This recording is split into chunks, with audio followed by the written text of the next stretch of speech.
Étienne Tshisekedi est juriste. Étienne Tshisekedi est profondément politique. Okay. Il y a des choses qu'il dit juste pour monter les enchères. Mais il y a aussi des propositions qui sont faites pour faire rire. Vous oui, ça dans sincèrement. Écoutez, quand Moubaki dit Tshisekedi vient au dialogue pour faire la reprise avec Kabila pour sa victoire 2011. Vous voyez, ça c'est pour faire rire. Parce que par quel mécanisme Tshisekedi va se saisir des arcanes de pouvoir.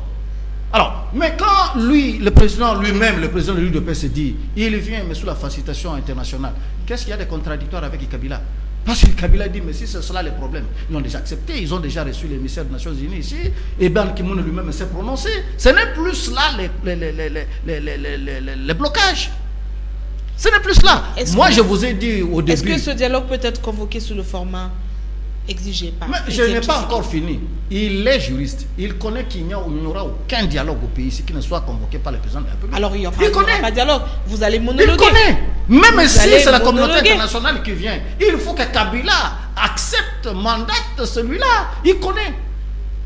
Il connaît qui a l'impérium du pouvoir.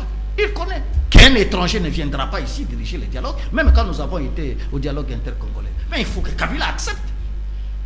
Il faut que le régime, il n'y a pas de vide institutionnel. Nous avons un président de la République. Il connaît. Moi, je ne suis pas juriste, mais lui connaît.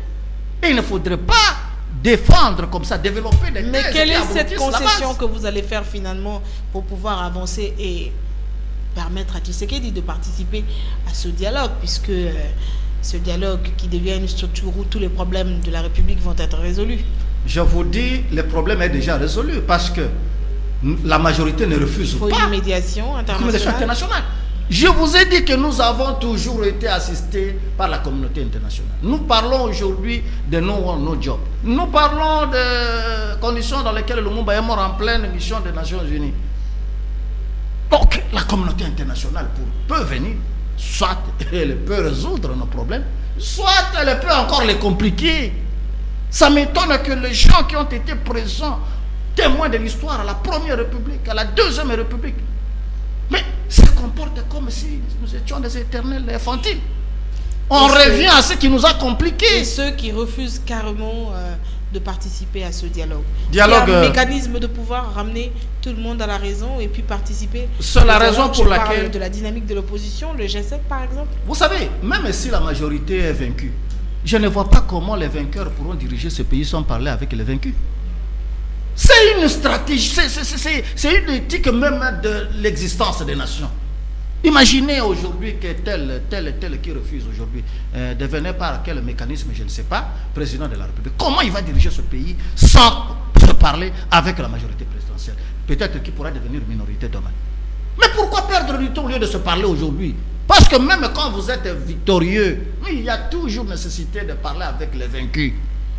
Et c'est par modestie, ce n'est pas par peur, comme vous êtes en train de l'insinuer, que nous, étant au pouvoir, nous disons pas seulement notre point de vue qui compte, les points de vue d'autres Congolais comptent. Mais si le dialogue ne peut pas être unanimité, le Congo ne va pas brûler. Ceux qui vont dialoguer vont dialoguer. Le ciel ne va pas tomber sur la terre. Ça sert à quoi d'aller dans un dialogue où la majorité a déjà une idée sur ce que sera les conclusions de ces assises, de manière à ce que on puisse légaliser ou légitimer le troisième mandat? Ça a toujours été ainsi. Les rencontres même les plus ordinaires entre les hommes politiques, chacun a une idée derrière sa tête. Même ceux qui refusent ont chacun une idée derrière la tête. Voilà ce n'est pas ça qui peut empêcher que les gens parlent. Pourquoi il faut une médiation internationale. C'est pourquoi il faut confronter ces idées. Voilà pourquoi il faut une médiation internationale pour que les conclusions soient opposables à tous. Mais je vous dis, nous avons toujours été assistés. Nous avons toujours été un bébé de plus de 50 ans. Je ne m'oppose pas à ceux qui disent qu'il n'y a que la communauté internationale qui est un veillard et toute la classe politique, ce sont des bébés. Mais alors, vous comprendrez, ça aura été quoi que vous et moi, nous pourrions parler ici en français, prouver que nous sommes intellectuels, que nous sommes quand même congolais. En quoi il faudrait parler vraiment de la dignité du peuple congolais? En quoi? Ça, ce n'est pas la question seulement qui s'impose à la majorité. C'est une question qui s'impose et aux journalistes, et aux professeurs, et aux étudiants. À quoi c'est? Alors moi je vous pose la question, à quoi ça sert les lois dans ce pays? Mais c'est pour régenter la société, c'est pour réglementer la vie, la société. Voyez-vous, quelque part où on a enfreint aux lois de la République? Si peut-être vous avez quelques cas concrets, dites-le-moi. Pourquoi on vous accuse de vouloir faire tout pour modifier la constitution de la République? Pourquoi, monsieur Albert Dieka? Madame, est-ce que vous êtes effectivement ce que les autres disent de vous? Êtes-vous conscient tel que vous êtes là? Que si quelqu'un dit c'est une sorcière, vous dites oui, je suis sorcière. Vous dites on nous accuse. Quelle est la preuve? Il faut cesser d'assumer un regard par les yeux des autres. Ce sont eux qui disent cela. C'est-à-dire, ceux qui disent ça, il y a aussi ceux qui ont été avec vous pendant... Le renégat. Pendant beaucoup de temps, depuis le début d'ailleurs, ceux qui vous ont aidé à pouvoir orchestrer tout ça, qui disent qu'aujourd'hui, la majorité, niet. Vous faites allusion à quoi, madame? Il faut Ce pas n'est faire pas à moi de vous confiance. poser des questions. Il y a Le renégat de G7. l'ex-gouverneur de l'ex-Katanga. Bon, Ça dommage. ça vous Dommage fait que vous sourire. n'associez plus son Ça nom vous au fait G7. sourire. Donc G7 est mort avant Ça d'être vous fait né. sourire. Vous voyez, on nous a présenté G7 comme épouvantail. À l'intérieur de G7, on a trouvé des singletons, des éternels En tout cas, uniques, il enfants y aura uniques. peut-être un mariage entre les Et ils G7, ont trouvé à peut-être. l'intérieur, entre eux, il y a des crocodiles. Où maintenant, les multimilliardaires du groupe trouvent qu'il faut s'affranchir de la tutelle des xénophobes et des enfants uniques, singletons, un seul député, toute la République démocratique du Congo. Donc on a trouvé même à l'intérieur de G7 qu'il y a des gens qui ne représentent que l'ombre d'eux-mêmes.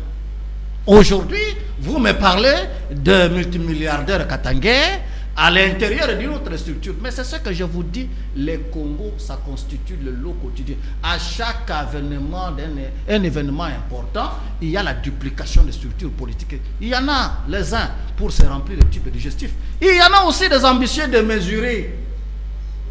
Il y en a aussi dont on nous a parlé que la dynastie multimilliardaire. Aujourd'hui, les langues commencent à se délier. Il y en a qui disent qu'ils ne constituent même pas une même filiation. Mais il y en a qui prétendent qu'ils peuvent diriger la République démocratique du Congo parce qu'ils sont remplis de poches. Et maintenant, ils sont égarés. Ils se cherchent maintenant d'autres groupuscules politiques.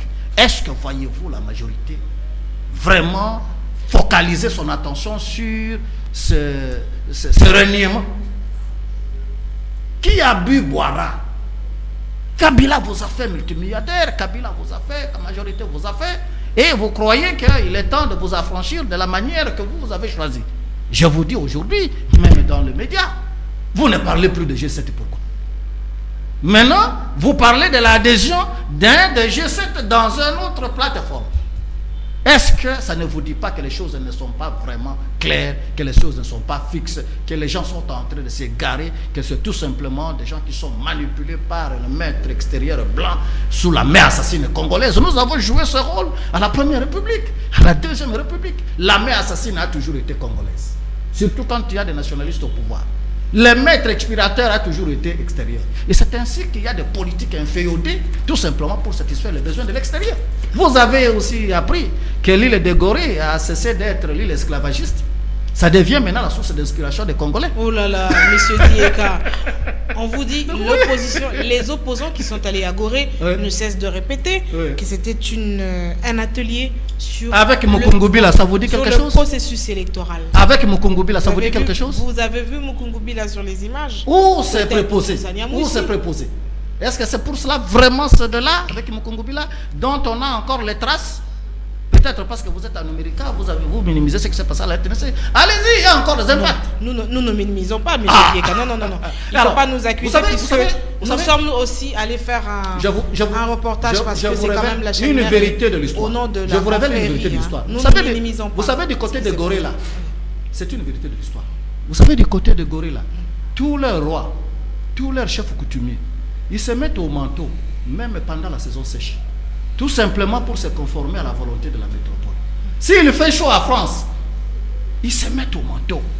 Même si, à France, il fait l'hiver et que le roi à France porte le manteau, même quand il fait chaud à l'île de Gorée, les rois se mettent au manteau parce qu'il ne faut pas se vêtir autrement que le roi. Nous sommes affranchis, nous, la République démocratique du Congo. Nous sommes déjà affranchis de cette tutelle des territoires d'outre-mer. Donc pour vous, s'il y a des politiques au Congo, ils sont allés comploter contre la République à Gorée.